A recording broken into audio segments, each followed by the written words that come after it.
Hello everyone, welcome you all. तो guys, आज बहुत समय बाद मार्केट में एनालिसिस करना थोड़ा सा डिफ़िकल्ट हो रहा है।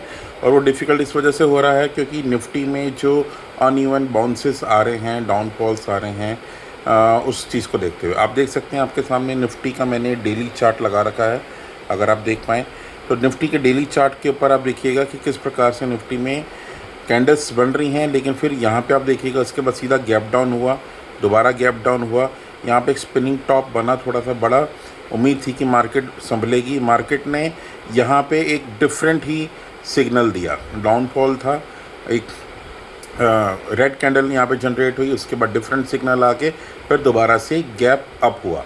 इसी को जब हमने ऑप्शन के डेटा पे चेक किया तो पता चला कि 24,000 की जो पुट थी उसके ऊपर बहुत ज़्यादा शॉर्ट हुआ था, पुट सेल काफ़ी करी गई थी, इस वजह से मार्केट अप गई। लेकिन अगर आप ये देख सकते हैं पिछला ट्रेंड भी, तो पिछले ट्रेंड में भी कुछ भी क्लैरिटी हमें नहीं मिल रही है कि कल मार्केट किस तरफ जाने वाला है और कौन सा एक बेस्ट लेवल रहेगा। कहने को तो हम कह सकते हैं कि 24,177 का जो लेवल है, राइट, 24,177 से 24,200 के बीच का लेवल एक निर्णायक लेवल हो सकता है कि अगर उसको ब्रीच करे मार्केट टॉप साइड में जा सकती है, बट श्योरिटी उस चीज़ की नहीं है।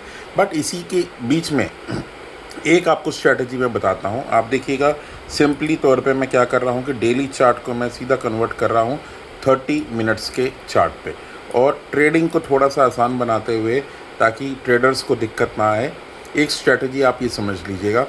देखिए, जैसे फ्राइडे की अगर हम बात करें, या मान लीजिए आज मंडे की अगर हम बात करते हैं, आपको क्या करना है, शुरू के आधे घंटे का 9:15 से 9:45 के बीच में मार्केट के शुरू के आधे घंटे का हाई और लो आपने नोटिस करना है। जैसे आज मंडे जब डे क्लोजिंग हुआ, आप देख सकते हैं 9:15 से 9:45 के बीच की जो कैंडल है उसका आपने हाई पकड़ा और लो पकड़ा। हाई और लो को नोटिफाई करने के बाद आपने क्या करना, अगर मार्केट उसके हाई को ब्रीच करेगी तो आपने उसके ऊपर बाय नहीं करना है। आई रिपीट, अगर मार्केट शुरू के आधे घंटे की कैंडल का हाई ब्रीच करेगी दिन में कभी भी, तो आपने उसका जो लो का जो लेवल रहेगा उसके ऊपर आपने करनी है पुट को सेल। उस स्ट्राइक प्राइस पे आपने करना है पुट को सेल। मतलब कि अगर हम आज की बात करें तो आज शुरू के आधे घंटे का लो था 23,922 और हाई था 23,989। तो मार्केट जैसे ही 23,990 को अगर क्रॉस करती तो आपको यहाँ पे शॉर्ट करना था 23,900 के लेवल पे, पुट को सेल करना था, राइट।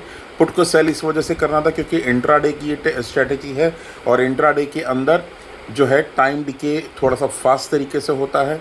तो इस वजह से आपको अगर कहीं भी थीटा डिके अगर आपको मिलेगा तो उसमें भी आपको बेनिफिट रहेगा, राइट।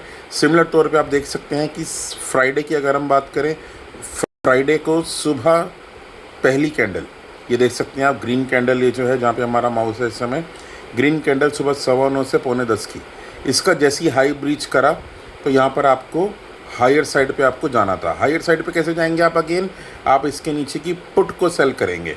इसका जो लो रहेगा उसके पास का जो नज़दीकी स्ट्राइक प्राइस रहेगा वहाँ की आप पुट को सेल करेंगे, और 30 पॉइंट्स का मैक्स टू मैक्स 30 पॉइंट्स के बेनिफिट के लिए आप बैठेंगे मार्केट में। उसके बाद अपने ट्रेड को क्लोज करेंगे। लास्ट एग्जांपल हमें और देख लेते हैं, थर्सडे की अगर हम बात करें, थर्सडे को आप देखिएगा सुबह 9:15 से 9:45 की पहले आधे घंटे की कैंडल, इस तरफ आप देखिएगा जहाँ पे मेरा माउस है, राइट। इसमें हमने क्या देखा कि इसके अंदर एक बहुत बड़ी विक बनी थी डाउन साइड में। जैसे इस विक को ब्रीच किया तो मार्केट नीचे डाउनफॉल में होने लगी, क्योंकि शुरू के आधा घंटे में बहुत कुछ डिसाइड होता है मार्केट में, हम सबको पता है। तो इसलिए शुरू के आधे घंटे की कैंडल को आप करिए, क्योंकि उसके बाद क्योंकि जो भी हलचल होती है वो शुरू के आधे घंटे के ओपन इंटरेस्ट में सबसे ज़्यादा होती है। ओपन इंटरेस्ट के लेवल को जैसे मार्केट हाई या लो साइड में ब्रीच करती है तो आपको एक नया मूव देखने को मिलता है इंट्राडे में। ये प्योर तरीके से इंट्राडे स्ट्रैटेजी है। 30 पॉइंट से ज़्यादा प्रॉफिट के लिए आप नहीं बैठेंगे। आई रिपीट, अगर आप हायर साइड पर जा रहे हैं, अगर हाई को ब्रीच करा है तो आप उसी आधे घंटे की कैंडल के लो को पकड़ के उस स्ट्राइक प्राइस पे पुट को सेल करेंगे। इस केस में आपने क्या करना था, यहाँ पर आपने कॉल को सेल करना था हायर स्ट्राइक प्राइस पे, right. High strike price means अगर हम 21 मई की बात करें तो हाई था 23,859, तो आप 23,850 या 23,900 की कॉल को आप सेल कर सकते थे। तो आइए, आशा करते हैं कि ये आपको समझ में आया होगा, और हम अपने आने वाले और वीडियोस में भी आपको इसी प्रकार से कुछ ना कुछ स्ट्रेटजीज़ के बारे में ज़रूर बताते रहेंगे। तब तक के लिए गुड बाय, थैंक यू।